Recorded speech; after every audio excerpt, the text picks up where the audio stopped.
Hello everyone and welcome to SUNUP. I'm Lyndall STOUT. Rain over the past few weeks has been very welcome news for wheat producers. Joining us now is Jeff Edwards, our small grains extension specialist. And Jeff, we talked to you a lot over the past few months and it was looking pretty dismal there for a while, but it's really nice to see all this green now. Things were pretty rough for a while. We are certainly in much better shape than we were last time we spoke. We've had quite a bit of rainfall over the past few weeks across most of Oklahoma, and that has bought us quite a bit of time. We're actually going into winter dormancy in pretty good shape. Certainly much better shape than we expected. We still have a few spots out west in Harper, Roger Mills, Beckham, Ellis County things are still pretty rough. They missed out on a lot of the rainfall that the rest of us got. But by and large, we're certainly in much better shape than what we expected to be. And right here at mid-November, really things are looking good. Can you kind of talk about what we see here in your research plots and kind of where we are right now? Well, they are looking pretty good. For wheat that was sown in early September, we have quite a bit of growth. We've got some samples over here we could look at if you want to. Okay, let's take a look. So here at Stillwater, we plant every variety that we have in a variety trial out in the state gets planted here at Stillwater so we can measure first hollow stem and do other measurements such as that.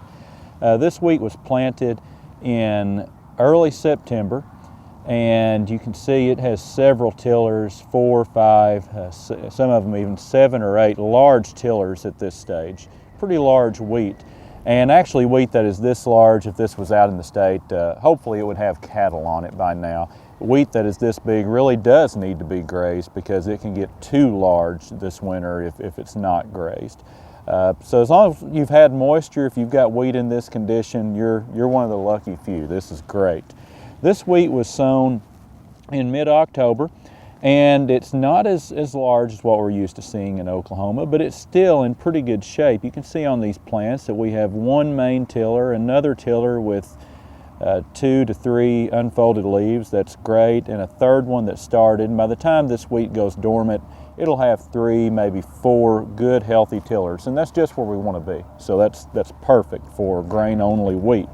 And then we have some wheat that was just sown around the 1st of November, has just emerged. We have a lot of producers out there in the state in this situation, and this wheat, although it's really small, this far south still has some potential to achieve maybe 80% of normal yield potential.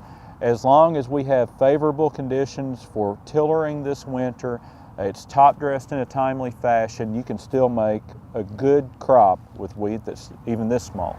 And as we kind of head into the last 6 weeks of the year or so, what are some of the things that you're telling producers in managing what they have now? Well, it's getting colder, but you know, we have some pest problems such as the aphid and green bug that can survive very cold temperatures. So we have to stay on top of scouting for those pests. We could still have a flush of aphids come in, so we have to stay out in the field and keep on top of those things.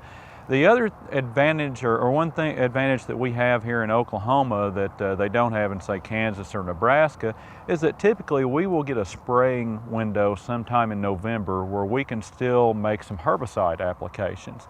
And what we're looking for is actively growing weeds. The weeds need to be actively growing so they can absorb the herbicide, and that's generally going to take 4, maybe 5 days where the daytime temperatures are 50 degrees or above.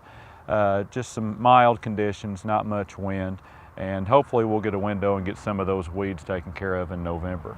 Okay, and then after New Year's, obviously it'll be top dress time again.